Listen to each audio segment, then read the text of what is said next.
Mr. Steven, what's going on, man? It's Joey Myers from Hitting Performance Lab. Yeah, I have your swings pulled up, not exactly the conventional before and after way. So this is your after, obviously, your most recent swing. This is your swing in December, about a month or 2 months ago. And I wanted to bring them up just to show you comparison on how far you've come. It's always good to see how far we've come. Now, I know Dad has been keeping me updated and talking about how you guys are using some grip tension stuff and some glute hamstring tension stuff. So that's everything today that we're going to cover, even in the PDF, is going to take into account that. So some of it might be review, but what you're already practicing, but it's all good. Okay. So again, you're taking a swing off of a tee over here on the left, and this is a live pitch on the right. That's the live pitch is kind of the gold standard when we look at hitting mechanics, obviously, because a lot of my more advanced hitters, which I consider you in that bucket, can always cover up inefficiencies off the tee. But there are a few things that, or at least one thing in particular that I found off the tee here that we'll talk about in a minute. But let's take a look at the comparison first. So let's take a look at your old one. So what the big couple things I wanted you to work on in December was down shoulder angle or downhill shoulder angles, blocking the shoulders. And I think those were two of the big things. The other thing was maintaining your back leg angle, but I don't really think that's going to be a big issue for you. I think you maintain that back leg angle long enough through your finish that it's not a big problem. Most of my hitters tend to stand up. So we see a huge difference from the time their foot plants to the time of their swing. You actually see their head pop up. So those hitters, I try and make them maintain that back leg angle, but you maintain it pretty good, pretty long. Here you're kind of getting pushed over a little bit, but possibly this tension of the butt and the hamstring over here could be getting you into a better finish position. So that was mainly the big reason why I wanted you to maintain an angle here. But when we look at this swing, maintain a pretty good angle. Back this up a little bit with that back leg pretty long, and then you'll notice the difference in where you're finishing here versus here. See that? So much better. Here you're getting pushed forward a little bit more by this back leg angle, and I want to see more of this kind of a finish where we see this straight line from the ankle all the way almost up through the head. That front side or that back side, combination of back side or your left side and your front leg kind of in alignment at the end there. And what also looks really good, and I don't know if this is because it should be because of the down shoulder angle, but your angles with your shoulders are so much better. By the way, we're talking about the pop in your swing, by the way, or the pat on the back. So this down shoulder angle that we're doing so much better. Let's bring this swing back.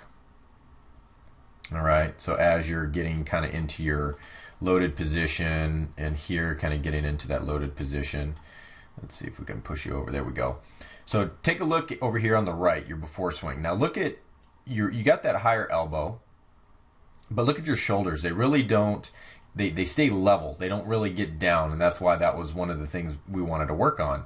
So it's kind of these hands are hanging in a odd position. We talked about they really weren't being hidden from the pitcher. It really doesn't look like they were being hidden from the pitcher here. So the pitcher can see them, and then as you kind of load them, I'm sure if we had a pitcher's view, we could still see their bottom hand. With this one, this after swing, it looks a little bit better, like you're hiding those hands a little bit better. They're kind of really reaching back there, and this is also causing your shoulders, which is another pat on the back, blocking your shoulders. So letting your hip, once that knee starts opening here, that's going to start opening the hip. You can see that, right? Pretty clear. And now you can see your shoulders kind of stay there. Even though your knee's opening, it's opening your hip, your shoulders kind of stay there momentarily and allow the slack that you've taken out of your system to rubber band and pop, right? Or coil and pop. That's that catapult loading system we talk about. But much better down shoulder angle here. Again, this is off the tee, so I'm not sure live of how we're doing with that, but much better. I mean, you definitely feel it, right? You definitely can repeat what you need to do. So it's just taking this and transferring it into a live situation, doing the same feeling. but much better down shoulder angle here, better hiding your hands. I think we might be able to see your pinky and your ring finger here on your bottom hand, the pitcher, from the pitcher's view, but still, that's pretty darn good. Pretty darn good. So if anything, real small detail, maybe seeing if you're doing a few reps in the mirror, closing your eyes, get into your landing position, and the mirror reflection being your, like a pitcher's view, giving you a pitcher's view, and closing your eyes, get into your fight position, your landing position, and opening your eyes, seeing if you're hiding your hands, you're totally, all right, versus maybe here where we're just hiding that pinky and ring finger from the bottom hand. So that's just a small detail that you can take care of just doing mirror work, right? But really, I didn't put that down on our thing. I didn't think that was a big issue. So down shoulder angle, blocking shoulders from opening too soon, versus over here, I think everything kind of moved together. As you're landing, you can see your front shoulders moving out. I think it was just a little, you were releasing a little too soon. So, and then shoulder path. So if we look at here, we can see this down shoulder angle. So we should see, if we track the back shoulder from the start, so let's just look at this swing. If we track the back shoulder from the start, and what it should do is start up, then it should drop down during the turn, then it should actually pop back up again. And this is not something we've talked about, but something that got better. Maybe Dad worked with you after watching a video, blog post, but great shoulder angle here. Beautiful. Look at the shoulder angle. That's a Ted Williams style shoulder angle right there on your finish. And if we look at your old swing, we are definitely not getting that. So we're getting a subpar shoulder angle at the start. If anything, tight, slightly tilted up, level to slightly up, and then we drop it like most hitters do. But then on your finish, now this is a, let's see here, belly button high pitch or waist high pitch. The higher the pitch, the less the shoulder angle, less dramatic the shoulder angle. And this is a pop-up, it looks like, 2, kind of a mishit. But the higher the pitch, the less drastic the shoulder angle. So this pitch is more, looks like, set up at about your mid-thigh. So a little lower pitch. But still, with this one, you can see the shoulder angle is decent, actually, higher pitch. So maybe shoulder angle, you've been doing that okay. But for some reason, it looks a little bit more drastic here. Looks a little bit better. Maybe it's because it's a lower pitch. But anyway, so those 3 things: down shoulder angle, blocking shoulder, shoulder path. All right, so what are we going to work on? Okay, barrel launch angle. Now, this is something that I talk to my hitters about. I always try and do tests or have them do an experiment, like a physical movement experiment. And see what this is, the barrel launch angle that I'm looking at here. So this angle that this barrel is taking according to your front shoulder. See if I can draw this angle straight. I never am able to draw these angles very straight. Let's see here. There, and then barrel. Yeah, so about 26-degree angle. And generally what we see, like with Robinson Cano, is about 40 to 55-degree angle. Somewhere around there. It's give or take. I never really do this perfectly. So, but it's usually, if I try it 4 or 5, 6 times, it usually falls between that 40 to 55-degree angle. So this is what we do. So what I want you to do is stand up. I want you to grab your bat. Grab your bat in your doesn't matter really which hand, your strong hand. I assume possibly you're a lefty, so lefty thrower, but whatever your strong hand is. So I'm just going to reference my right hand because I'm right-handed throwing. So grab the bat, put the knob of the bat in the handle of your strong hand and kind of cup it like you're trying to hold the bat straight up and down vertically. Okay, so you're just going to kind of cup it out in front of you, try and balance it, right? Feel the weight of that bat. Feel it. Just kind of feel where the weight is, feel how heavy it feels and stuff like that, okay? So then what I want you to do is grab the bat at the end of the handle near the knob, okay, with that hand, that same hand. And I want you to, so you got the knob is going to be, the bat's going to be more horizontal to the ground. You're going to be grabbing it at the end near the knob, and I want you to lay that bat up off your shoulder. Okay, kind of the bat's going to be pointing behind you, but it's going to be horizontal or parallel to the ground, and I want you to hold that bat there. Okay, notice the weight of the bat there. Doesn't it feel heavier? Feels heavier than when you're holding it vertically. Okay, the bat didn't get heavier. There's no magic involved there. It was just the fact that gravity now has more surface area to pull that bat down.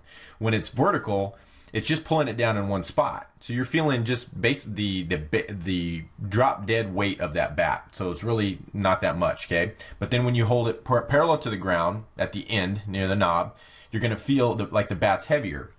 So when the bat is more horizontal this way, it's going to feel heavier in your hands. So what I want to see is, let's see if we're going to barrel up. This is kind of the cue that we use. So we talk about barrel up. So seeing if we can hold this bat, even if we miss on the more extreme side. So almost like in this kind of an angle here, maybe almost like a, I don't know, 60, 70 degree angle.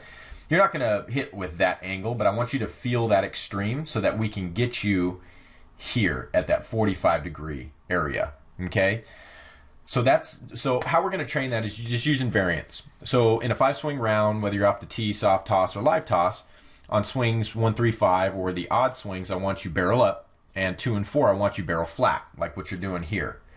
I want you to see the difference between the two. Okay. So variance, you probably are beside, I mean, if you only have tee right now because maybe the weather near you is not as good, then just do it off the tee. But if you can do soft toss, I think you should be doing a soft toss and live toss, the variance part of this. I don't think you need to break your swing apart or anything like that. I think you can do this putting the swing together. But that's one of the big things. The other thing, if you do some live stuff, if you're able to do some live stuff, I want you and Dad or whoever you're out there training with, whoever's thrown to you, I want to see some variance in your batting practice. So I want to see if we can put a couple plates down, like your normal plate distance from the pitcher, and then put another plate about 10 to 15 feet in front of that one. And I want you to go between those plates. So say instead of a 5-swing round, do a 6-swing round, do 2 swings at one plate, then switch to the next plate for 2 swings, then the next plate for the last 2. All right, and just kind of go back and forth between those, maybe while Dad is seated throwing batting practice or whatever. I don't know how he does it. The other thing you can do once you kind of get the hang of that is, I don't know how handy Dad is with throwing different pitches, but stand up, have Dad stand up, push the L screen back a little bit. I know you do the batting range, but you can't really do this at a batting range. You can possibly do the variance distance drill, the timing variance drill, what I just mentioned, but we need to start having you see random pitches. I need Dad to just start random throwing 2-seamers, four-seam fastballs, and throwing possibly some curveballs, changeups, knuckleballs, some sliders, cutters, whatever, and try and mix it up. And what I want you to do is to pick a fast stuff or slow stuff plan. So you're just going to stick to hitting fast stuff. So your 2- and 4-seam fastballs and your sliders and cutters. Those are all fast stuff. Your slow stuff is everything else. Your curveballs, your sinkers, forkballs, knuckles, changes, whatever. So those are considered your slow stuff. So you're just gonna look for either fast stuff or slow stuff during the live round. Don't go for other stuff you're not looking for, because that means that's an F. We don't want to do that. We want to be disciplined on our plan. So this is more like a 0 or 1 strike plan that I work with my hitters on. 2 strikes, obviously, you got to cover all bases. But this would be like a 0 or 1 strike plan. But if Dad or whoever's throwing to you is wild and all over the place, then here's another thing that you can think about. Being a fisherman or a hunter. Okay, if the pitcher's in the strike zone, you're going to be more of a hunter. If the pitcher isn't in the strike zone, or maybe Dad's trying to get you to bite on some slow stuff when you're looking for fast stuff, then just be a fisherman. If he's around the strike zone, if he's not throwing strikes or he's trying to get you fishing on slow stuff, and that's not your plan, then be a fisherman. Look for something and wait for it to come to you. Okay, so variance, barrel up drill, and one last thing I wanted to mention. I know you and Dad have been working on this grip stuff. So your corrective exercises are actually going to build on this. You're going to like this. It's simple stuff, but it makes a huge difference within 3 or 4 weeks.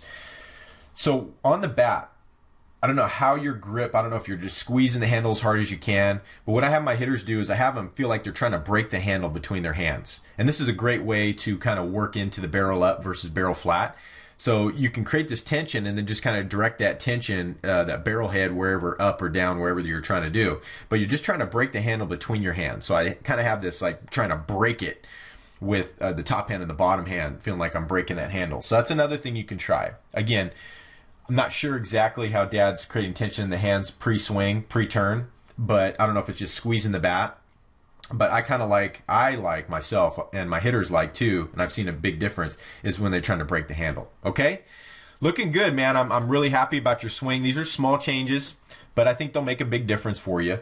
But I see you working hard. I'm proud of you, and keep up the hard work, Mr. Steven.